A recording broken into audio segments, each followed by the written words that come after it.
Humarap ngayong gabi kay PNP Director General Ronald Bato de la Rosa si Daan Bantayan Cebu Mayor Vicente Luot na idinadawit sa iligal na droga. Gusto raw ni Luot na makausap si President Duterte para linisin ang kanyang pangalan.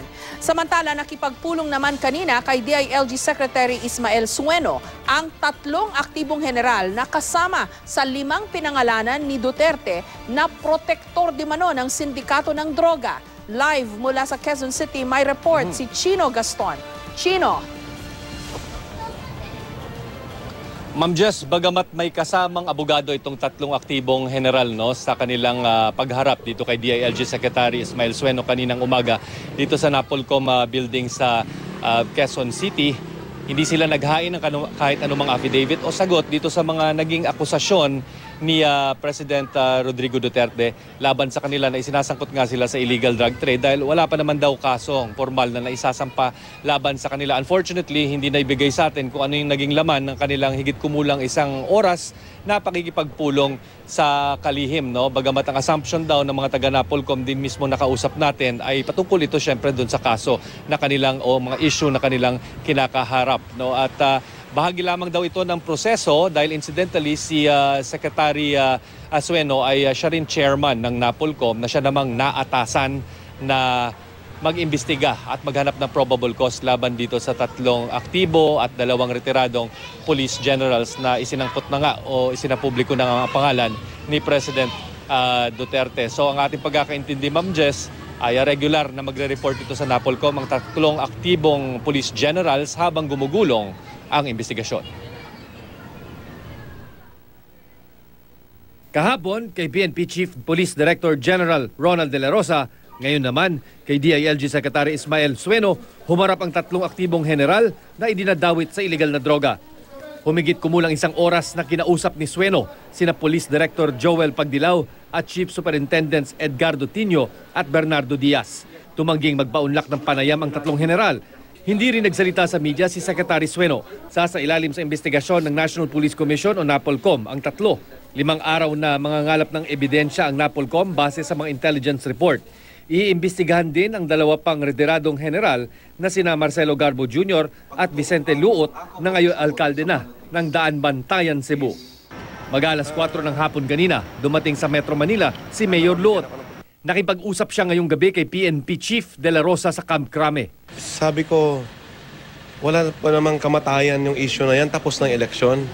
Pero nung sinabihan ako na presidente ang nagsabi, parang gumuho yung mundo ko. I am here. Willing to be dissected for the truth to come out. Bago umalis ng Cebu, binigyan ni Mayor Luot ng ultimatum ang mga drug lord, pusher at user sa kanyang probinsya. Sa loob ng 100 araw ay susugpuin daw niya ang iligal na droga sa kanyang bayan. 50,000 piso raw ang inihanda niyang pabuya para sa mga pulis na makahuhuli o makatutumba ng mga sangkot sa iligal na droga. Para sa dekano ng University of Santo Tomas College of Law na si Attorney Nilo Divina, may karapatan man daw si President Duterte na ihayag ang nais niya. Dapat daw respetuhin din ang karapatan ng mga general na sagutin ang mga aligasyon laban sa kanila. Due process means 2 things, substantive due process and procedural due process. Pag sinabi substantive, kailangan may basihan. Yung procedural due process, may ibig sabihin the right to be heard. You should not be condemned without being given the right to be heard. Giit naman ng Malacanang, walang nilabag na karapatan si President Duterte. When you say due process, you give the respondent the chance to explain his side on whatever accusation anyone has made. Now, if you recall, the President has been asking the people he has named to come out in the open and explain their side. Pawang itinanggi ng 5 aktibo at retiradong general ang aligasyon ng presidente at handa raw silang humarap sa investigasyon. Well, Ma'am Jess, bagamat hindi nagpaunlak ng interview itong 3 aktibong police generals na nagtungo nga kanina sa Napolcom, nabigyan naman tayo ng pagkakataon na makausap sila on a personal level. At ang sinasabi nga ng 3 ay ide-dedicate na lamang nila itong nalalabing panahon nila sa serbisyo para linisin ang kanilang pangalan. So ibig sabihin magko-cooperate sila 100% dito sa ginagawang investigasyon ng Napolcom. Yun na nga, para magbigay ng kahit anumang ebidensya na maglilinis sa kanilang mga pangalan matapos nga silang isa publiko ng Pangulong Duterte ang kanilang mga pangalan na siyang sangkot daw sa illegal drug trade. Ma'am Jess. Chino, anong klaseng investigation kaya ang mangyayari sa NAPOLCOM, no? I suppose tatanungin yung isa-isa yung mga general na pinangalanan na kukunin yung kanilang pahayag. And ano kaya ang ebidensya na ihaharap against them? Ang pagkakaintindi natin, Ma'am Jess, no, yung 7 days na pangangalap ng ebidensya na palugit na ibinigay rin ng NAPOLCOM sa kanilang sarili ay they will act on yung mga sinasabing intelligence reports coming from the Philippine Drug Enforcement Agency, from the Armed Forces of the Philippines, at maging information nagmumula raw sa ibang bansa na tila ang ating pagkakaintindi ay nagdidiin dito sa 5 mga police generals na sinasabing ang sangkot sa illegal drug trade. Ngayon, kung may ebidensya mang solid o hard na pwedeng tanggapin ng korte, hindi pa malinaw sa ngayon yun. No? Pero ang ating pagkakaintindi, hahanapin, they will act on the intelligence reports at in the hopes na maging positive nga at ma-verify ang mga ito. Ang isa din sa atin na parang part of the investigation na ating nasasagap, no, o parang nakukuhang impormasyon dati pa, no, sa bago pa makaupo ang Pangulong Duterte ay yung atake dito hindi naman yung hard evidence yung hahanapin, no, in the sense na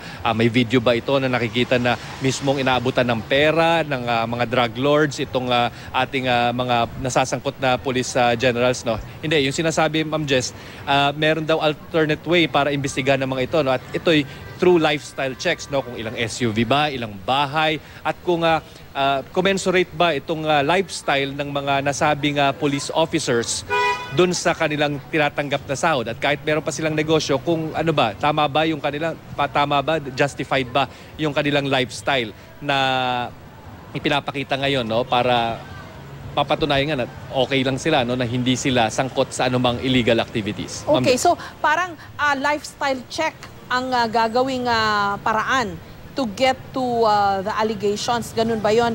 Chino, kaya lang, sa pagkakaalam natin, iba't ibang klase ng crime syndicate ang nag-ooperate sa ating bansa. Di ba? Hindi lang droga, may carnapping, may kidnapping, may kung ano-ano pa. So, paano maiko-connect ngayon through lifestyle check itong mga general na pinangalanan sa droga, katulad ng akusasyon sa kanila ng presidente mismo?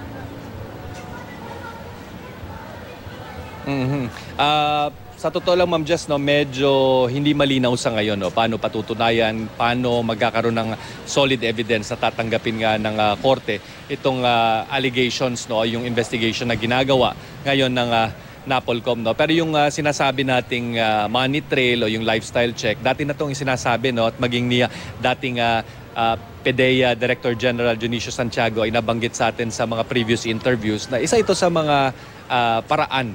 Dahil wala naman talaga, no, mahirap talaga mapatunayan na may direct link. Pero kung makikita siguro natin yung bank records coming from, let's say, a known drug personality na tina-transfer dito sa mga accounts na pag-aari ng mga general, that can be one of the evidence na pwedeng tanggapin ng korte. But then again, mahirap talaga, no? Pero ang nakakapagtaka din, Ma'am Jess, dito, self-imposed yung 7 days na parang period para makakalap ng ebidensya at within 1 month sinasabi na rin ng NAPOLCOM na tapos na, meron ng conclusion kung may probable cause or wala. So parang kinahunan nila sarili nila. So it's a short period of time to make a conclusion in such a controversial case, no, laban dito sa ating mga na akusahang police general. So ang atin na lang siguro take away dito, do they know something that we don't?